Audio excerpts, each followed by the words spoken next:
Welcome to iDream media. So నిద్రలో కాలిపిక్కలు పట్టేయడం చాలా మందిని ఇబ్బంది పెడుతున్న సమస్య. అసలు ఎందుకు వస్తుంది ఈ ప్రాబ్లం అనేది, మరి ఇది రాకుండా జాగ్రత్తలు ఏంటి, వస్తే ఎలాంటి వ్యాయామాల ద్వారా దీన్ని తగ్గించుకోవచ్చు, వివరాలు తెలుసుకుందాం. ఈరోజు మనతో పాటు ఉన్నారు ప్రముఖ ఫిజియోథెరపిస్ట్ డాక్టర్ శ్రీధర్ గారు. డాక్టర్ గారు నమస్తే అండి. నమస్తే అండి. జనరల్గా నిద్రలో కాలిపిక్కలు పట్టేయడం చాలా పెద్ద సమస్య ఇది. సో నిద్ర డిస్టర్బ్ అవుతుంది, ఆ పెయిన్ కూడా భరించలేనిదిగా ఉంటుంది.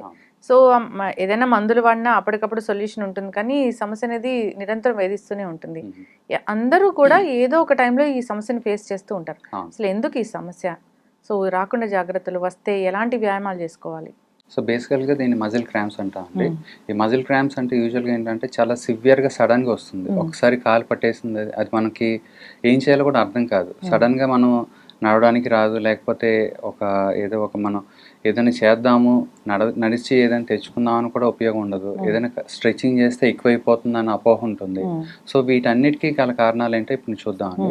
అసలు మెయిన్ మజిల్ క్రాంప్స్ ఏంటంటే సడన్గా పెయిన్ వచ్చి ఆ మజిల్ ఒకసారి ట్విచ్లో వచ్చి అట్లా ఉండిపోతుంది. అంటే ఇప్పుడు మనం కరెక్ట్గా చూస్తే కనుక ఆ మజిల్ ఒక బాల్ అంటే పిక్కలాగా మనకి అక్కడ తెలుస్తుంది. సో దానివల్ల ఏమవుతుందంటే ఆటోమేటిక్గా ఆ ఫంక్షనింగ్ అనేది పోతుంది, ఆ టెంపరీ ఫంక్షనింగ్ పోతుంది.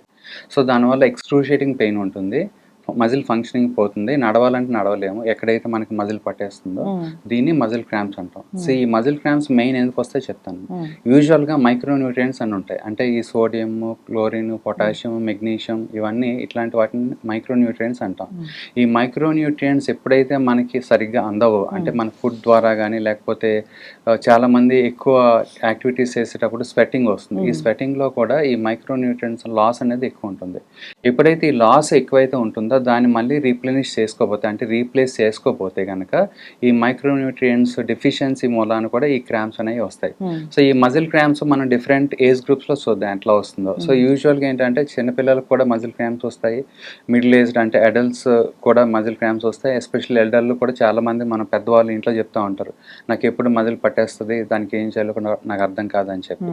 సో వీటన్నిటికీ రీజన్స్ ఏంటో చూద్దాం. ప్రతి ఒక్క ఏజ్ గ్రూప్లో, అంటే చిన్నపిల్లల ఏజ్ గ్రూప్లో మజిల్ క్రాంప్స్ ఎందుకు వస్తాయి అంటే, మనకి ఒక సర్టెన్ ఏజ్ తర్వాత ప్యూబర్టీ అంటాం. అంటే మజిల్ గ్రోత్ ప్లస్ మన బోన్ గ్రోత్ అనేది మ్యాచ్ అవ్వాలి. సో కొన్నిసార్లు ఏమవుతుందంటే ఆ బోన్ గ్రోత్ ఎప్పుడైతే దాన్ని మనం ఆ బోన్ గ్రోత్ సెటైటీ అంటే బోన్స్ యునైట్ అయిపోతాయో ఆ పర్టికులర్ టైంలో యూజువల్గా ఏమవుతుందంటే ఆ టైంలో ఎక్కువ యాక్టివిటీ చేస్తే, అంటే ఎక్కువ స్పోర్ట్స్ ఆడిన వాళ్ళకి ఏంటి అంటే ఈ muscle growth bone growth equal కాకుండా ఈ మజిల్ ఏదైతే ఫంక్షనింగ్ ఉంటుందో ఎక్కువ చేస్తాం. అంటే స్పోర్ట్స్ బాగా ఆడతాం, బిగిరస్గా ఆడేటప్పటికి. ఇప్పుడు చాలామంది ఇప్పుడు అథ్లీట్ స్పోర్ట్స్ తీసుకుంటే అంటే ఎలైట్ స్పోర్ట్స్, వాళ్ళు మార్నింగ్ ఒక 3 to 4 hours ఆడతారు, మళ్ళీ ఈవినింగ్ ఒక 3 to 4 hours ఆడతారు. సో ఇదంతా మజిల్ యాక్టివిటీ బాగా పెరగడం వలన దాని తాలూకు యాక్టివిటీ ఎక్కువ ఉంటుంది మజిల్ది. అట్ ద సేమ్ టైం ఈ బోన్ గ్రోత్ ఏదైతే అది ఈక్వల్గా ఉండదు, బ్యాలెన్స్ ఉండదు. మజిల్ యాక్టివిటీ ఎక్కువ అవుతుందో ఆటోమేటిక్గా ఏమవుతుందంటే ఈ ఫెటిగిబిలిటీ ఎక్కువ ఉంటుంది, దానివల్ల మజిల్ క్రాంప్స్ కూడా వస్తాయి. సో అందుకనే చాలా మంది పిల్లలు కంప్లైంట్ చేసేది ఏంటంటే నాకు మజిల్ పెయిన్స్ వస్తున్నాయి, కొంచెం కాళ్ళు ఇలా పట్టుకుంటే బెటర్ అనిపిస్తుంది చాలా మంది చెప్తారు. సో దీనికి రీజన్ ఏంటంటే మజిల్ ఫెటిగ్ అనేది ఎక్కువ వస్తుంది. ఈ మజిల్ ఫెటిగ్ ఎందుకు వస్తుందంటే ఓవర్ యూసేజ్ మూలన, అంటే ఓవర్ ఫెటిగ్ అయిపోవడం వలన ఈ మజిల్ క్రాంప్స్ కూడా రావచ్చు. ఇది చిన్నపిల్లల్లో అండి.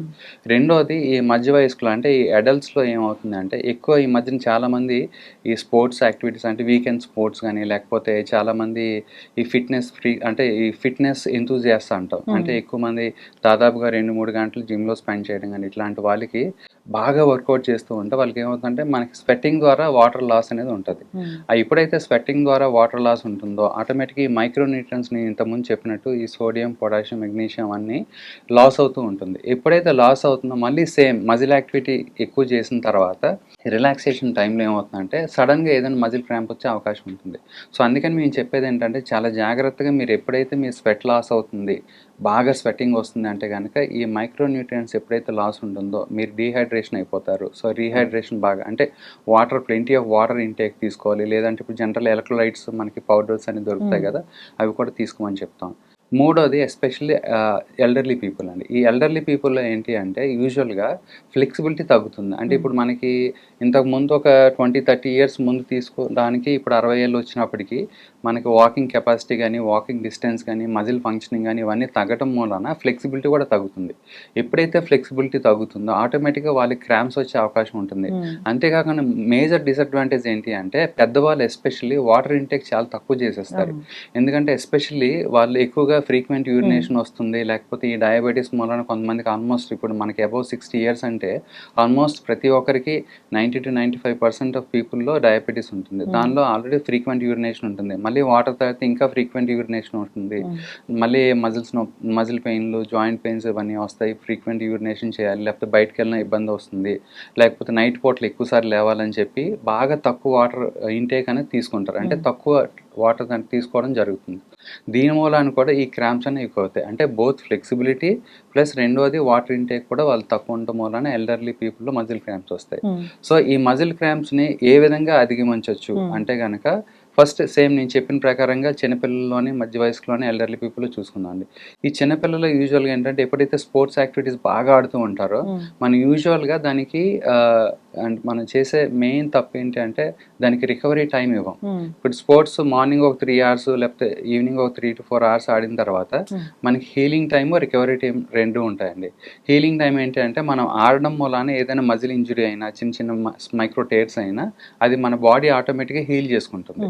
రికవరీ టైం ఏంటంటే రేపొద్దున మళ్ళీ ఆడటానికి మళ్ళీ మజిల్ రికవరీ అవ్వాలి. సో దట్ మనకి రేపు ఆడినా కూడా ఇంజురీస్ రావు, లేకపోతే ఏదైనా పెయిన్ వచ్చినా కూడా అది పైలప్ అవ్వదు. సో ఈ మజిల్ యొక్క హీలింగ్ కానీ ఈ రికవరీ టైం బ్యాలెన్స్ లేకపోయినా, లేకపోతే ఓవర్గా ఆడినా కూడా ఇందాక చెప్పినట్టు మజిల్ ఇంబ్యాలెన్స్ అంటే ఎక్కువ మజిల్ వర్కౌట్ ఎక్కువ చేయటం మూలాన ఆటోమేటిక్గా ఏమవుతుంది, ఎలక్ట్రోలైట్స్ ఇంబ్యాలెన్స్ రావచ్చు, లేకపోతే స్వెట్టింగ్ మూలాన మైక్రోన్యూట్రియన్స్ పోవచ్చు, ఓవర్ ఫెటిగ్ మూలాన కూడా ఈ క్రాంప్స్ రావచ్చు. సో దానికి ఏం చెప్తాం అంటే ఆ యొక్క మజిల్ ఫెటిగ్ని ప్యాసిఫై చేయడానికి రిలాక్సేషన్ టెక్నిక్స్ వాడాలి. ఎస్పెషలీ మనం మేమైతే ఏం చెప్తామంటే స్పోర్ట్స్ పీపుల్కి అంటే చిన్నపిల్లలు ఇప్పుడు ఎలీట్ పీపుల్ కూడా చాలామంది చిన్నపిల్లలు ఎక్కువ స్పోర్ట్స్లో ఎంతూజియాస్టిక్ చూపిస్తున్నారు. అట్ ద సేమ్ టైం వాళ్ళు ఎక్కువ స్పోర్ట్స్ని ఒక కెరీర్ లాగా ఎంచుకుంటున్నారు. వాళ్ళకి ఏం చెప్తామంటే వీక్లీ వన్స్ మసాజ్ చేయించుకోవడమో, లేకపోతే స్పా చేయించుకోవడమో, లేకపోతే ఈ స్టీమ్ తీసుకోవడమో, లేకపోతే ఐస్ బాత్ చేసుకోవడమో, లేకపోతే కనుక సింపుల్గా చెప్పాలంటే హాట్ బ్యాగ్ పెట్టినా పోతుంది. సో ఈ విధంగా మనం ఏవైతే రిలాక్సేషన్ టెక్నిక్స్ ఫాలో అయితే కనుక మజిల్ క్రాంప్స్ చిన్నపిల్లల్లో మనం అధిగమించవచ్చు. అదే పెద్దవాళ్ళు తీసుకుంటే కనుక అంటే అడల్ట్స్లో వాళ్ళు ఫస్ట్ చేయాల్సింది water intake and proper water intake. ఎక్కువ మంది ఇప్పుడు చాలామంది జిమ్స్ ఒక ఆల్మోస్ట్లో జిమ్లో 2 to 3 hours లేకపోతే ఒక 4 to 5 hours ఎక్స్పెండ్ చేస్తారు. వీళ్ళకి ఏంటంటే ఎక్కువ వాటర్ లాస్ ఉంటుంది, బై డిఫాల్ట్ ఉంటుంది. కాబట్టి నేను చెప్పేది ఏంటంటే మైక్రోన్యూట్రియన్స్ ఉండే ఎలక్ట్రోలైట్స్ కానీ ఇట్లాంటివి మనం ముందే తీసుకుంటే కనుక ఆటోమేటిక్గా ఈ మైక్రోన్యూట్రియన్స్ లాస్ అనేది ఉండదు. దానివల్ల మజిల్ క్రాంప్స్ ఏమైనా తగ్గుతుంది, దానివల్ల స్పోర్ట్స్ ఇంజురీస్ అంటే మజిల్ ఇంజురీస్ కానీ అట్లాంటివి ఏమీ జరగకుండా ఆపచ్చు. ఎల్డర్లీ పీపుల్లో నేను ఇందాక చెప్పినట్టు వాళ్ళలో ఫ్లెక్సిబిలిటీ ఇష్యూస్ చాలా ఉంటాయి. ఈ ఫ్లెక్సిబిలిటీ ఇష్యూస్లో మనం మెయిన్గా చూసేది ఏంటంటే ఎల్డర్లీ పీపుల్లో కాఫ్ పట్టేయడం అంటే పిక్కలు పట్టేయడం అంటారు.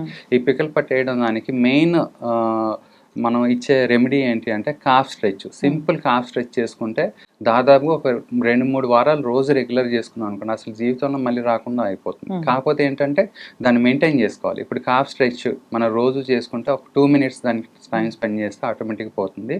పెద్దవాళ్ళలో కూడా హాట్ ప్యాక్ పెట్టుకున్నా మనకి muscle cramps Rao. At the same time నేను ఇందాక చెప్పినట్టు వాళ్ళ వాటర్ ఇంటేక్ చాలా తక్కువ ఉంటుంది, ఎందుకంటే ఫ్రీక్వెంట్ యూరినేషన్ వెళ్ళాలి కాబట్టి.